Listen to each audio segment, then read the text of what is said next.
So you've decided to get yourself a dog, but what breed? You're confused about that? We're going to tell you a little bit about each breed in our series. This video is about boxers. What's a boxer? The most misunderstood, confused breed in the world. That? Yes, that. If you were to combine the love of a Labrador, the short hair of a terrier or a Doberman, the child friendliness of a God's messenger, and goofiness of a cartoon character, you'll find yourself with a boxer who is scary enough for an intruder, but the intruder does not know. He's willing to go out of his way to show him around the house. It's just that his enthusiasm, his big head, his big hanging tongue, short tail, muscular body can give muscular body. No, but I think with an intruder, if it senses, yes, so it's a smart. Yes. It's not like a retriever that will just give you a house tool. So that is why it's not called a guard dog. The breed standard calls it a watchdog. It will watch over the property, is incapable of guarding it. If he's actually a very well-bred boxer, he will hold his ground in a situation of an intrusion. But otherwise, just in terms of the goofiness, the expression, the love for family, it's a dog second to none and perfectly suited for an environment such as India, where you can sometimes have very clear, distinguished 4 seasons: extreme hot, cold, rains, fall. So it's a very, very good adapted animal with a very short coat. So that's what a boxer is. So let's begin with the basics. Sure. Who are they? Where did they come from? They came from Germany in 1905. A woman called Fru Stockmann bred them, and essentially bred them for a stupid purpose, which we don't support, which is bull baiting, or to hold down a bull. So they were very, very strong dogs. They from there have now refined themselves into a sporting dog, working dog, with a certain level of athleticism to them. But they're not the dogs who go to run 20 kilometers. If you decide to do a half marathon with them every morning, they're not that dog. They're a short-nosed breed. They are very, very perfectly adapted for city dwelling. That's where they've come from, but they're now adapted into perfect couch potatoes. Okay, so put them on a couch, don't make them run a half marathon, as you said. They're not your hiking partners. They can be. It is just that, you will have to adjust your pace around the dog to understand the weather. They're short-nosed dogs, right? What is short-nosed dog? So if you were to see what a conventional muzzle of an animal or a skull structure looks like, the head transitions very smoothly from the skull to the eyes to the snout and finishes at the nose. So you will see the distance between the eyes and the nose generally is quite long in a standard dog. Even if you look at even Indies have a long everything. Every other dog other than a short-nosed dog, which will be a French bulldog, a boxer, an English bulldog, a pug, a Shih Tzu, and some of the other short-nosed, toy breeds. A handful, about 7-8 of them, essentially would be, short-nosed dogs, and everything else is long snout to it. But again, this is what is called a stop here. This is called a stop, where the skull breaks. That is there in every animal. It is just that in boxers, it's a very prominent, breakage. And then the breed standard mandates that the nose is turned upwards. No, it's turned upwards. Now, how extreme do you want the upward slant? Sometimes it can look beautiful, but if it is at a very acute angle, then it can create severe breathing problems and cooling problems in a dog when he gets heated up, when they're running, etc. They can sometimes even have a cardiac arrest in that kind of a situation. So that is why we as ethical breeders, and that's just not me, a lot of other boxer breeders seek a certain sense of rationalization in how the stop should break and how the upturn should look like. Just for aesthetic purposes, we will not do that. See what has happened to the English bulldog. They hardly can breathe and cool themselves down. We don't want that for the boxers.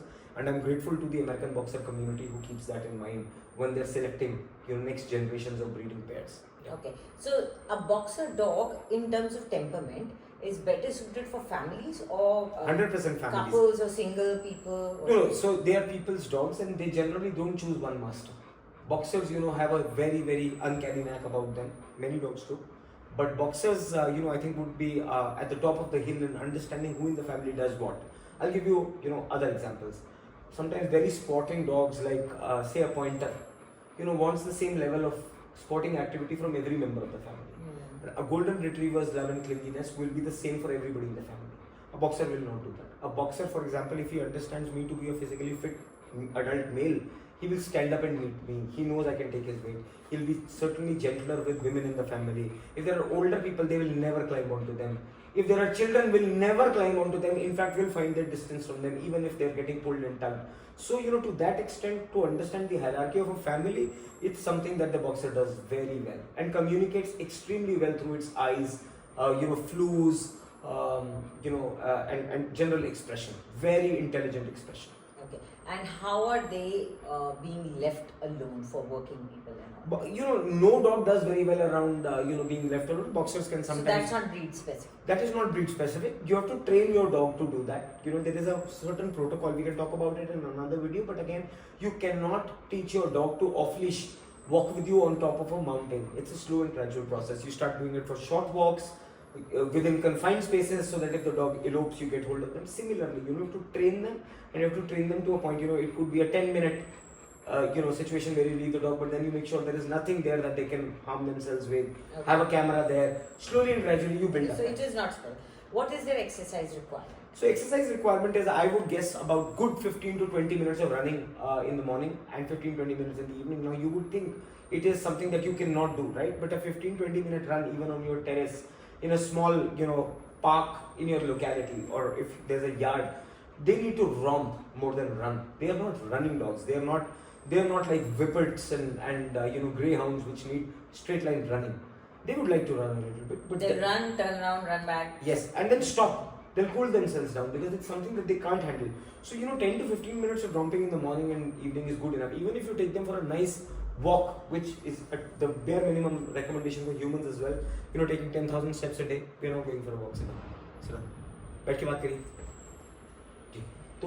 So this is something which is recommended, but I would consider them to be other than that, you got lazy dogs, right? After lazy, boxers, I would consider them to be, low exercise requirements, but high energy dogs.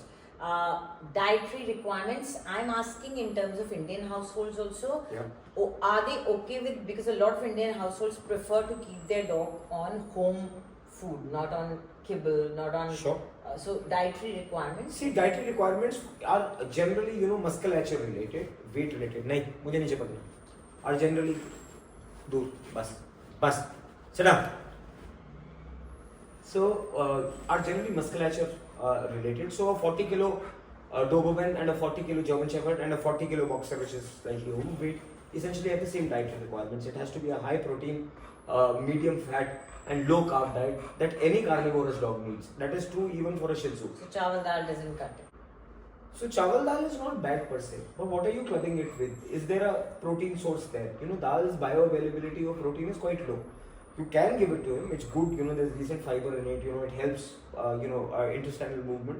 But overall there has to be a source of protein, eggs, chicken, whatever.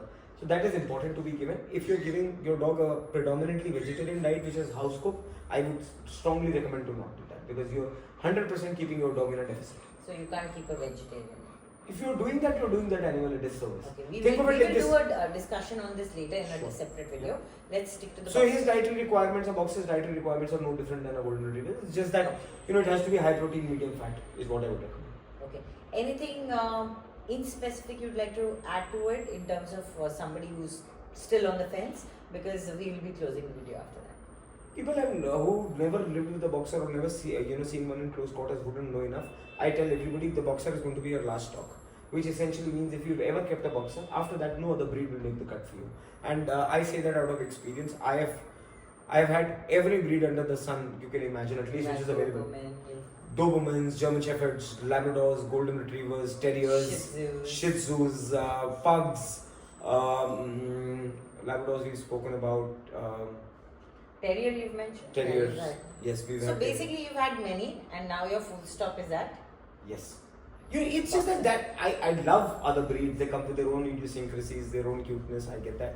But for me, just as their induction into family, there is nothing like a boxer in your family. So yeah. It's a family dog. Yes. So if you want a dog that's, close to every member of your family, and I think for me, one great thing about boxers has been that I can put them on my sofa and not worry too much about Short breed. Short head. Short. Yeah, that has the coat, the fur does not shed too much. It doesn't require that much maintenance because with the Shih Tzus, we have these Shih Tzus. They need constant grooming. With the Golden Retriever, they're shedding constantly. We have a Golden Retriever as well. So for me, the cleanliness that comes with this dog. They're called cat dogs. If you were to ever see them in their idle time, what are they doing? They're simply sitting down and grooming themselves. Yeah, he was licking himself. Yes. You want a little bit of a Mao, as Rudra says, Mao, cat. They are cat dogs. They're called cat dogs. Okay, They're extremely clean. Dunya, say bye bye. Okay, madam. See you Thank you. later.